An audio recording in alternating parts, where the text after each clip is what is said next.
এক মৌলবী একজনের নাম ধরে বলে দিছে, এই যুগের একজন মানুষের নাম ধরে বলে দিছে তিনি জান্নাতি। এই তুই কই পাইছস তিনি জান্নাতি না জাহান্নামী, তুই কই পাইছস?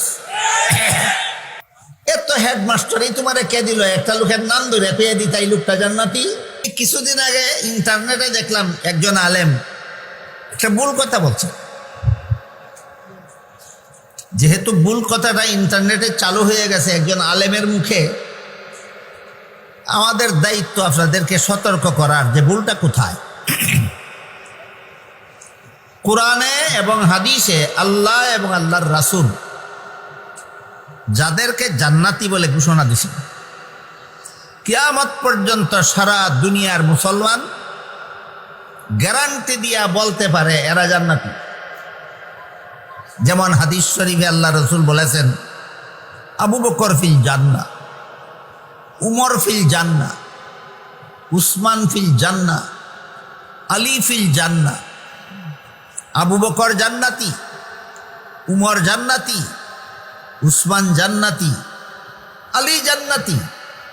10 জন সাহাবাগণ বিশেষভাবে জান্নাতি, বাকি সমস্ত সাহাবাগণ জান্নাতি। কাজেই কিয়ামত পর্যন্ত কোনো মুসলমান যে কোনো সাহাবীকে জান্নাতি গ্যারান্টি দিয়েই বলতে পারে, কারণ হাদিসে কোরআনে আছে এরা জান্নাতি। নবীর সাহাবাগণ যে জান্নাতি এই কথাটা হাদিসে কোরআনে আছে। আমি গ্যারান্টি দিয়ে বলতে পারি নবীর সমস্ত সাহাবী জান্নাতি। ঠিক তেমনি ভাবে নমরুদ জাহান্নামী, ফেরাউন জাহান্নামী, কারুন জাহান্নামী, হামান জাহান্নামী, সাদ্দাত জাহান্নামী। আমি গ্যারান্টি দিয়ে বলতে পারি এরা জাহান্নামী। কোরআনে আবু লাহাবকে জাহান্নামী বলা হয়েছে, আমি গ্যারান্টি দিয়ে বলতে পারি আবু লাহাব জাহান্নামী। কিন্তু এখানে আপনি বসা আছেন, আমি বসা আছি, আপনার নামে আমার নামে কোরআনে হাদিসে জান্নাতিও লেখা নাই, জাহান্নামীও লেখা নাই। কি বলেন? এমন লোকের বেলায় অমুক জান্নাতি বলা অমুক জাহান্নামী বলা এটা ভুল ছাড়া আর কিছু নয়। এক মৌলবী একজনের নাম ধরে বলে দিছে, এই যুগের একজন মানুষের নাম ধরে বলে দিছে তিনি জান্নাতি। এই তুই কই পাইছস তিনি জান্নাতি না জাহান্নামী, তুই কই পাইছস? মাঝে মধ্যে 1-2 জন ডাক্তার যেমন রুগীরে অপারেশন করার সময় পেটের ভিতরে ছুরি চাকু তুই এই সিলাই করে দেয়, আসে না পত্রিকায়? ঠিক তেমনি ভাবে মাঝে মধ্যে 2-1 জন মৌলবীও মানুষের পেটের ভিতরে ছুরি চাকু তুই এই সিলাই করে দেয়। কোন ছুরিটা ফেরত তুই সেলাই করছে বুঝতে পারছেন আপনারা? বর্তমান দুনিয়ার কোনো মানুষকে গ্যারান্টি দিয়া জান্নাতি বলারও সুযোগ নাই, জাহান্নামী বলারও সুযোগ নাই। নির্ভর করবে মরণের সময় তুমি ঈমান লইয়া মরো না বেঈমান হইয়া মরো, ওইটার উপর। আপনারা এখানে যারা বসা আছেন গ্যারান্টি আছে সবাই জান্নাতি। মরণের সময় ঈমান লইয়া মরতে পারলে জান্নাতি। এর আগে কোনো বাপের বেটা আপনাদের কেউ জান্নাতি বলার অধিকার নাই।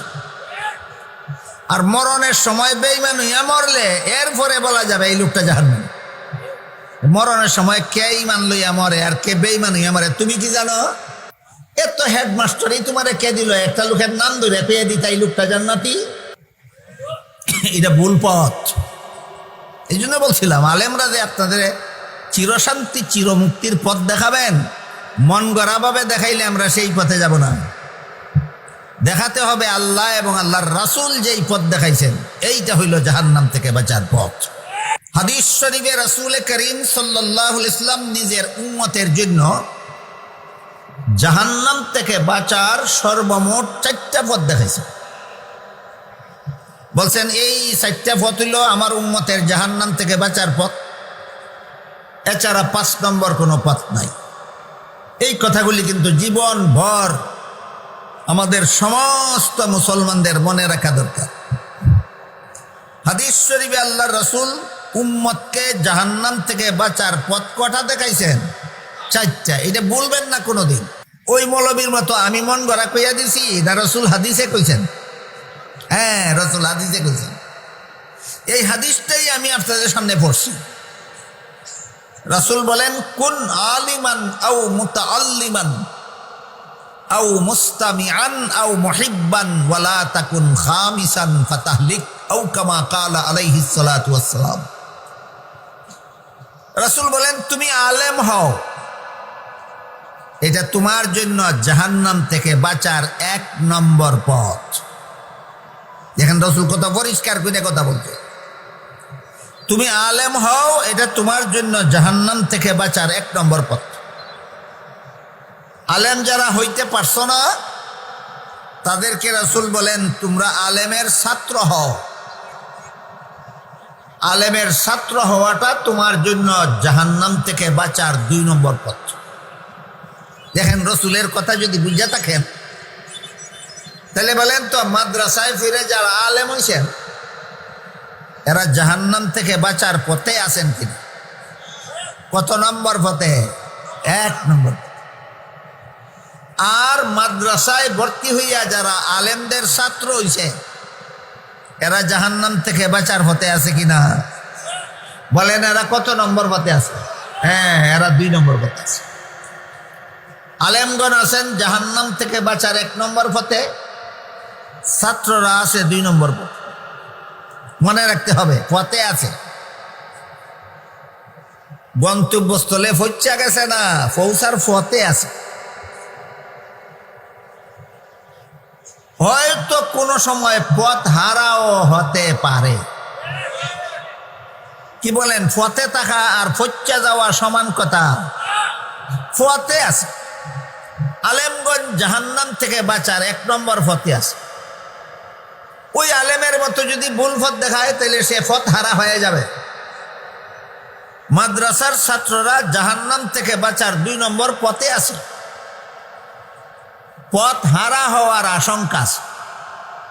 এই জন্য যারা আলেম হইছে আর যারা মাদ্রাসার ছাত্র হইছে এদের গর্ব করার কোনো কারণ নাই। তুমি আলেম হইছো সেটাও আল্লাহর দয়ায়, আলেমের ছাত্র হইছো সেইটাও আল্লাহর দয়ায়। জীবন ভর দোয়া করতে থাকো, আল্লাহ আমারে পথ হারা করো না, আল্লাহ আমারে পথ হারা করো না, আল্লাহ আমারে পথ হারা করো। আল্লাহ দয়া কইরা তোমারে বুঝাই দিবে। আর আলেম হইয়া যদি মনে করো এটা আমার গৌরব, এটা আমার গৌরব, আমি আর পথ হারাইতাম না, তাইলে আশঙ্কা আছে তুমি পথ হারাইবা। মাদ্রাসার ছাত্র হইয়া যদি মনে করো এটা আমার গৌরব, আমি জান্নাতের পথ আর হারাইতাম না, তুমি গ্যারান্টি পাইলা কই হারাইতা না। পথ হারা না হওয়ার জন্য যারা পথে আছে এরাও পথ হারা না হওয়ার জন্য জীবন ভর আল্লাহর কাছে দোয়া করতে হয়। এবং এমন একটা দোয়া আল্লাহ কোরআনে শিক্ষাও দিচ্ছেন। দোয়াটা হইল, রব্বানা লা তুজিগ কুলুবানা বাদা ইয হাদাইতানা ওয়া হাব লানা মিন লাদুনকা রাহমাহ ইন্নাকা আনতাল ওয়াহ্হাব। এই দোয়ার মধ্যে বলা হয়েছে যারা পথে আছে এরা মরণ পর্যন্ত আল্লাহরে কইতো, আল্লাহ পথটা যেহেতু দেখাইছো তুমি, আমারে পথটা আর পথ হারা বানাইও না। বলেন পথে থাকলেই গর্ব করার গ্যারান্টি আছে না পথ হারা না বানানোর জন্য দোয়া করার দরকার আছে? হ্যাঁ, পথ হারা না বানানোর জন্য আল্লাহর কাছে দোয়া করার দরকার আছে। এই কথাটা এই জন্য বললাম যে আপনারা কেউ যেন ভুল না বুঝেন। আলেমগঞ্জে আল্লাহর রসুলের হাদিস মতো জাহান্নাম থেকে বাঁচার 1 নম্বর পথে আছেন, এর তো এই কথা না যে তিনি জান্নাতে যাওয়ার গ্যারান্টি আছে। গ্যারান্টি নাই। তুমি যদি পথ হারাই যাও গাতে পাইতা না।